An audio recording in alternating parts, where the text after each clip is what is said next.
Okay mga ma'am sir, andito po tayo ngayon sa San Narciso, Zambales. Sa Bedeng, San Narciso, Mabanligan Road po ito. Yan, kung makikita nyo yung frontage ng bahay, ito po yung binebenta. Okay, tanungin natin mamaya kung ilang square meters yan, magkano at ano yung mga included. But in the meantime, gusto ko lang ipakita sa inyo yung entrada. Yan po is going to San Marcelino. And then ito palabas ng San Narciso Bayan. So kung manggagaling po kayo doon, it will take about 10 to 15 minutes bago kayo makarating dito. Sir, may palabas din po dyan ano, San Marcelino? Opo, may daan. Ilang minutes kung galing San Marcelino papunta dito? Mga 20 minutes, no? Ayan. Ayan mga ma'am sir, oh. Meron na po tayong mga tanim na nyug dito. Tapos tignan po natin sa loob. Ilang square meters po ito? 900 po. Itong may tinatayuan ng bahay. Tapos yung rice land, Yung mini farm 900 din po. 900 din yung mini farm. Tapos yung rice land, kulang-kulang na 1 hectare. So bahay po nakasegregate po yung titulo. Ah, okay. Ang magkasama po, mini farm tsaka yung rice land. Itong mini farm, kasama po siya ng rice land. Ilan yung rice land? 1 hectare. 1 hectare. So that is more or less 10,000 square meters yon. Opo, opo. Kasama yun doon sa title ng mini farm. Opo, opo. Alright, okay, sige. Okay. Ito, nakasegregate din po. Residential na po kasi ito. Okay. So, itong bahay na to, gaano nakatagal to? Mga ilang years na sa tingin mo? Pero modern ano, mukhang bago pa, di ba? Bagong tayo lang po nila yan. Kasi nag-stay po kasi sila sa Las Vegas eh. Okay. Bakasyonan lang po nila yan. Bakasyonan lang. Alright, so ito mga ma'am sir, oh, makikita ninyo may mga time na po silang mga nyug dito. Mga dwarf. At namumunga na po. Ayan oh. Itong mga mangga dito, grafted to. Kinalabaw to? Kinalabaw. Oh, ito po yung kanilang bakuran. Ang total area po ng kanilang bakuran ay nasa 900 square meters. Ano po? Alright, so ayan, may nyug na oh. Ito oh. Diba? Oh. Abot kamay. Okay, and then may golden coconut. Ayan oh. Tapos ito may mga citrus dito. Aalagaan na lang po yan. May mga grafted na mangga. May citrus again. Ito dalandan to eh, if I'm not mistaken. Yan, dalandan po yan. At meron pong dates dito na nakatanim. Tapos may santol. Siguro Bangkok yan ano. So ito po yung bahay na binebenta. House and lot po ito no. Yan, nakabakod na rin po, naka well fenced siya. So ayan po oh, naka-spandrel na yung bahay. Stainless po yung ano, ang ganda ng pagkakagawa oh. Pulidong pulido ha. Stainless yung kanyang gutter. Alright, naka-grills na rin yung bahay. Stainless ang meron siyang ano dito. Terrace, stainless ang kanyang railings. Ano po? Okay. So kapag nandito po kayo sa ano, sa terrace, ayan ang view. Yan. Yan. Okay. Ano to anong puno to?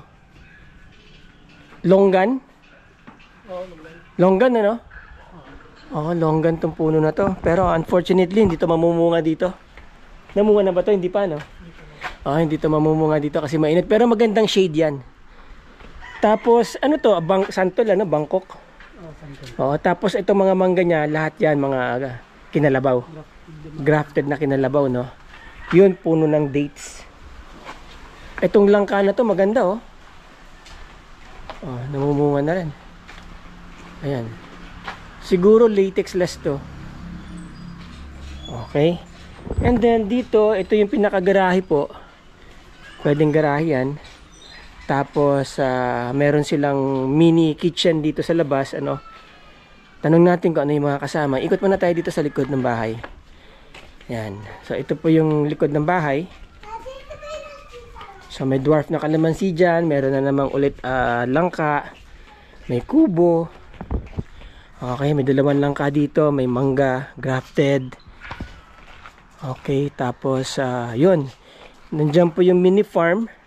And then meron pa pong 1 hectare na rice land. So mamaya punta po tayo dyan. May grapes pa po dito. Ayan aalagaan nyo na lang mga mamshis, popshis. Ayan okay. Okay. So pasok tayo dito. Sir, ano to sir? Itong building na to.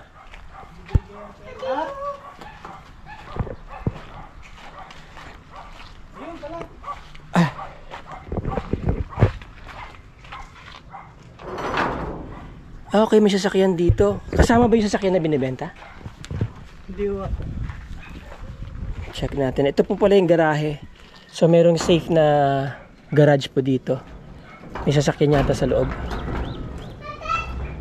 Okay. Meron pa pong chiko dito. Ayan may chiko pa kayo dito. Ang tanim. Namumunga na po lahat ng mga tanim nila dito ha. Ayan po. May mga chiko grafted. May chiko. Di ba? Okay, magandang hapon po. Ano po ito, ma'am? Garahe. Yung sasakyan po binibenta? Hindi po. Hindi po. Hindi po kasama. Okay.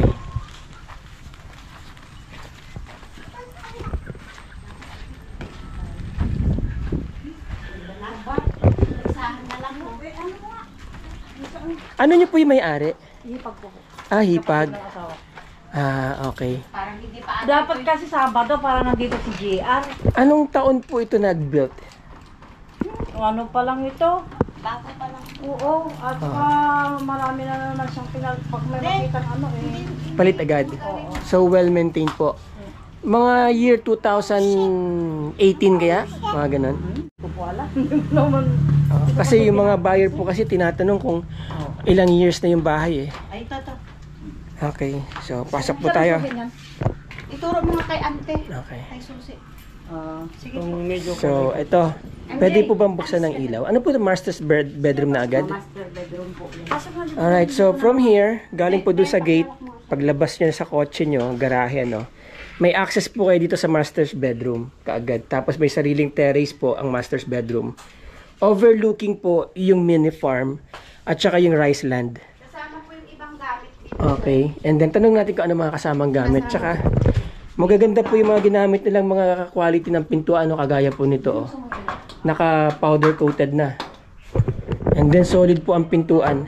Ayan. Okay, buksan natin ang ilaw. So ito po yung CR.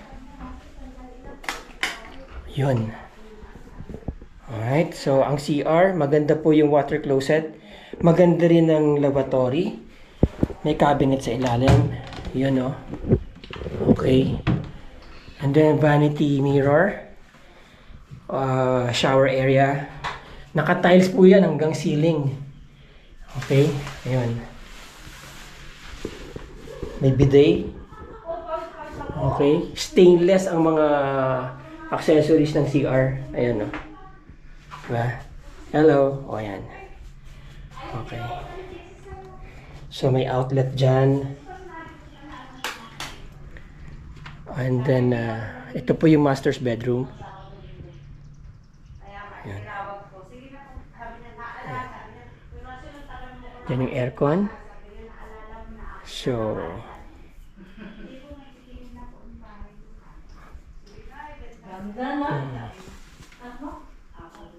ma'am, pwede po ba mag-inquire? Ano po yung mga kasama dito sa room na maiiwan kapag na binili ng buyer? Depende po sa sila seller po ang decide kung ano po yung iiwanan nilang gamit. Okay. Pero ang una pong sinabi niya, yung mga ref po doon na malalaki. Iwanan. Tapos yung aircon po, mga aircon. Mga aircon. Pero hindi pa nila sinasabi itong mga cabinets. Kasi magaganda Ay, 80 isang aparador. 80,000 isang aparador. Hanep. Ang ganda nga po. Pagkapan niya in-order yan. Ang gaganda po ng mga cabinets, mga ma'am sirs Ngayon, kung ano po makakausap natin. Anyway, i-direct ko po kayo sa seller, Ang alam ko isa ito Kung magugustuhan nyo po yung mga nakalagay dito, pag-usapan nyo po. Ang binanggit niya sa akin ito. Ito may iwan to. Basta isa. Okay. Alam ko isa. Kasi ito daw nila. May kayama. Nabenta nila na May kayamanan ito siguro. So ang ganda po ng pagkakadesign ng ano, ng cabinet. Ayan po. Oh. Ayaw ko kasing nakikita dito. Ito po. Sabi ko nga eh. Kailan po sila huli nagbaka... Manahin ko na to, sabi niya. Galingan mong magbenta. Kailan po sila huli nagbakasyon dito? Umalis sila August 20. August 20 this year. Last year. 23. Okay, ang ganda oh. Ibig sabihin ng isang ganito 80,000. Uuwi sila. Ay, hindi. Ewan ko kung saan ang 80,000 dyan. Pero tingin ko ito siguro mga ganyan kasi ang ganda, hindi naman tumumurahing cabinet oh. Hindi, ayaw niya Oh. ng gamit ng umuray. Solid po hindi po siya plywood, okay? Solid ang pagkakagawa. Oh. Ng gamit na... Pati yung pagkakabarnis ang ganda. Ayan oh. So, yung mga gamit po ng mga borloloys po, kukunin po yung mga yan. Iwan ko yung mga chandelier. Chandelier. Itong vault kasama to. Iwan na yan. Ang bigat kasi, di ba? Okay. Tapos ang daming shoes oh. Okay, kukuha lang pa tayo ng shots dito sa gilid. Itong kama, Ay, hindi po iiwan niya. hindi po iwanan to. Oo. Ang ganda ng kama. Wala ko siyang binanggit na iiwan yung So anyway, kung halimbawang bahala na po sila ng buyer mag-usap, ano? Kung sakasakali. Kabahala sila po. Opo. So, yan. Pag ano po, Yan po ang pag ceiling. interested, uuwi po sila. Okay, yan po. Pag interested talaga na. At saka may earnest money, pwede sila uuwi nang wala silang assurance. Yes, tama. Pwede po bang makakita itong makunin ko ng shots itong mga ano, drawer? So, yun. Sa salas di ka pa pumunta. Hindi pa po. Yun o, ang gaganda. Ang gaganda po ng mga ano. Alis ka dyan. Galing Amerika po Oh, yan. mga galing Amerika pa. Ganito yung table. Okay, ito po ang tiles nila malalaki ano. Kapapalit lang yan. Kapapalit lang po nitong tiles. Solid na mga pintuan, mga lodi cakes. Ayan o. Ito pong dining table, ano sa tingin nyo? Po? Ano po? Hindi po kasama yan. Baka po iiwan na rin. Baka iwan na rin yan. Yung mga sofa. Hindi ko po alam. Okay, anyway. Ang dinig ko, ang manyata, may iiwan. Ang dinig ko lang pero wag kayong ano. Oo, sige, oo. Hindi tayo aasa. Sa salas, isang cabinet daw yata, saka ito. Okay, sige. Itong mga paint, sige, opo. But anyway, mga ma'am, sirs, ito po ang kanilang living room. Parang Ito na po yung kitchen. La Germania na. Parang lang ha. Oo. So, ang type po ng bahay, parang studio type po siya. So, May kwarto pa pong isa sa labas. oo, may isang kwarto dito sa loob. Parang may... And then, ayan po yung kanyang sala. Ay, hindi Okay. Hindi, okay lang. Yan. Basta sinabi ko lang. Tapos, yan po mga chandeliers ay maiiwan na daw po itong mga to. Saka aircon, ito po may. Tsaka yung aircon. Okay. At kung halimbawa yung mga nakita niyo pong gamit dito sa video, depende na po siguro yan sa pag-uusap ng owner. Ano po, anyway, kung interesado po kayo, i-connect ko po kayo kaagad sa owner. Kapag kapasok niyo po dito sa pintuan, ito po ang view. Okay, yan.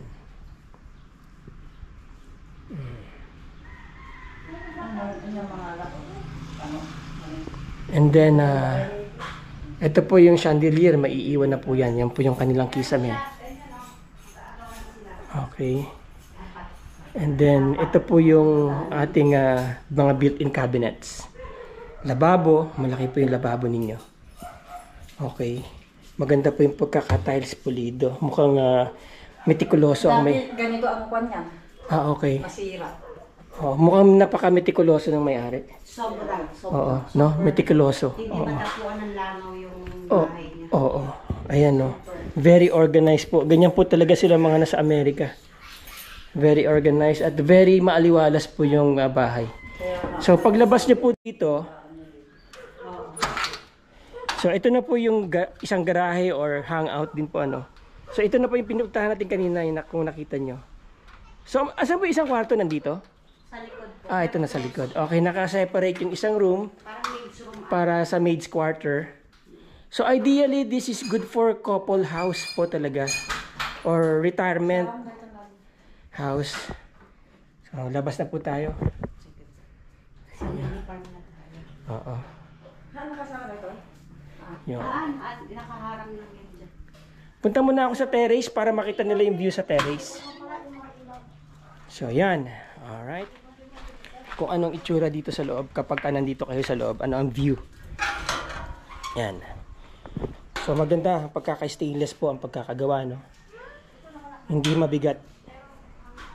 So, ayan. Kasama na po yan. Yung mga ilaw na yan. So, ito po yung binubuksan natin pinto kanina. Nakasara eh. Merong susisi. Naka-ano siguro, naka-double lock. Okay. But anyway, maganda po pagkaka-tiles. Hindi po yan wallpaper. Tiles po talaga yan, no? So, ito ang view dito. Yan. Sa terrace na to. Nandyan yung kalsada. Okay. Yan. So, kapag nakaupo kayo dito, so, ganyan lang yan na makikita ninyo. Yan. Alright. So, tignan po natin yung mini farm. Iiwanan na to mga halaman. Oo, syempre. Part na ng buhay, part na ng ano yan eh. So, ayan na, may maiiwan ka po kayo mga halaman, oh. Kukunin ko yung kondo. Ito po yata, ano na to kagad, kalahating milyon na yata ang ano nito eh. Ito, may pangalan to. May pangalan na yan. O, yun, wag daw po yun. Itong mesa, maiwan na to. Siguro. Oo, siguro, syempre. Okay. Yung langka, wala namang may-ari ng langka. Wala namang nakapangalan sa langka. Wala So, pwede bang makita yung maid's quarter? Nakalak po yan. Nakalak. Oo. Okay. So, ito po yung maid's quarter. But anyway, silipin po natin dyan kung ano itsura. Ayan. So, yan po ang maid's quarter.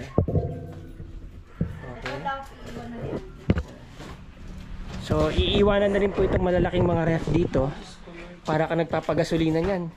Sa lakas ng kuryente niyan. Di po 110 po yan. Oo, kahit 110 yan. Ayun po Malakas yung yan. transformer nila na Okay, again. I-remind ko po kayo ha. Ito pong bahay, may sarili pong transformer. 110 na transformer. So, meron po siyang 3-phase na transformer.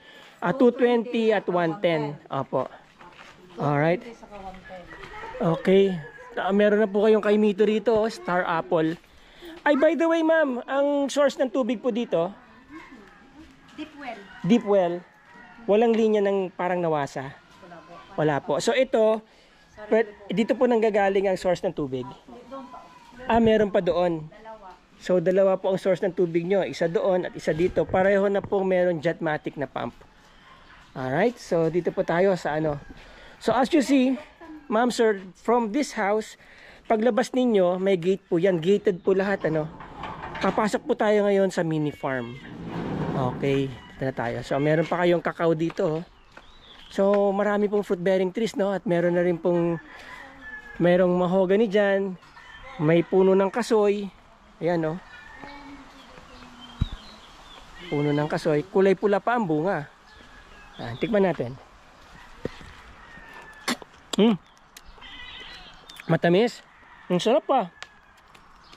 Matamis. O, meron din pong bomba dito. Samis.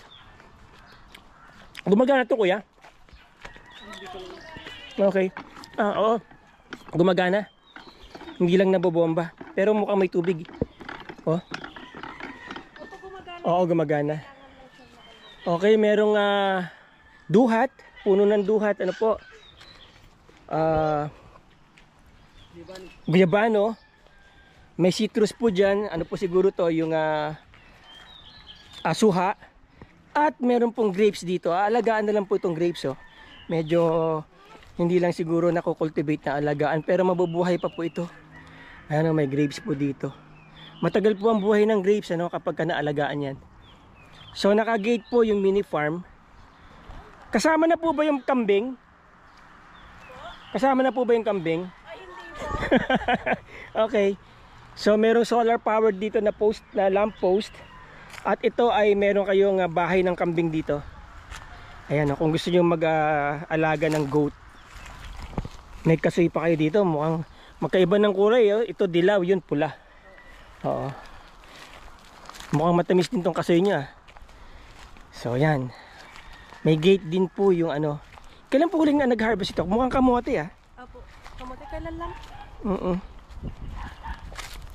So hanggang doon po yan sa dulo. Opo. Yung hanggang saan sa dulo yung may puno na yon?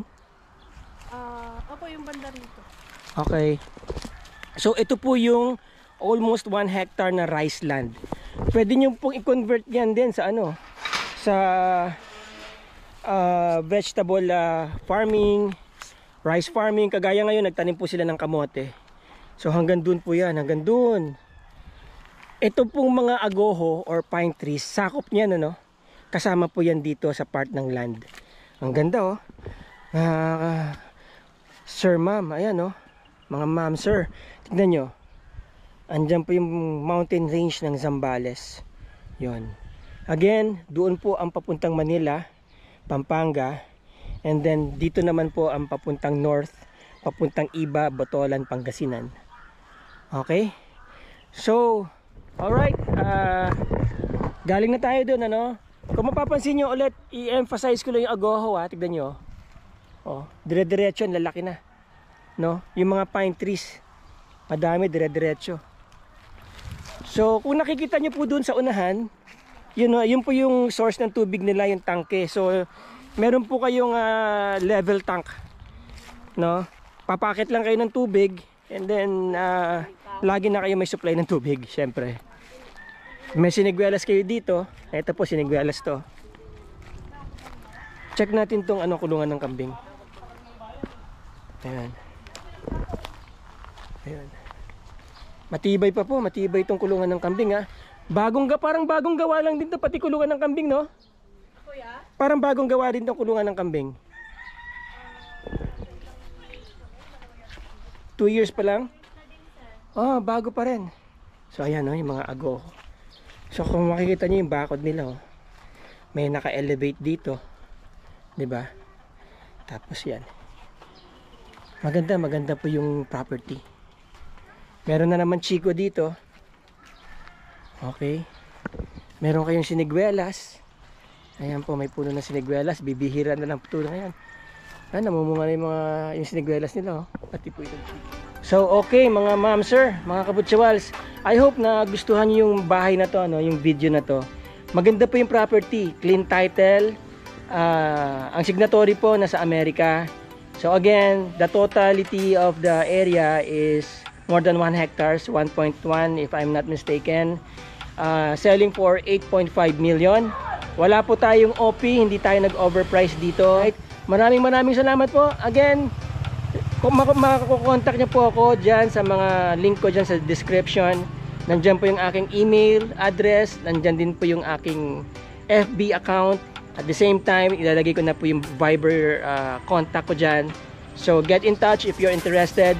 Maraming salamat po, especially sa mga bagong subscribers, sa ating mga silent viewers, at sa mga nag-i-inquire. Maraming salamat po. It's the joy of the first steps of a child. It's the joy of your great grandmother's smile.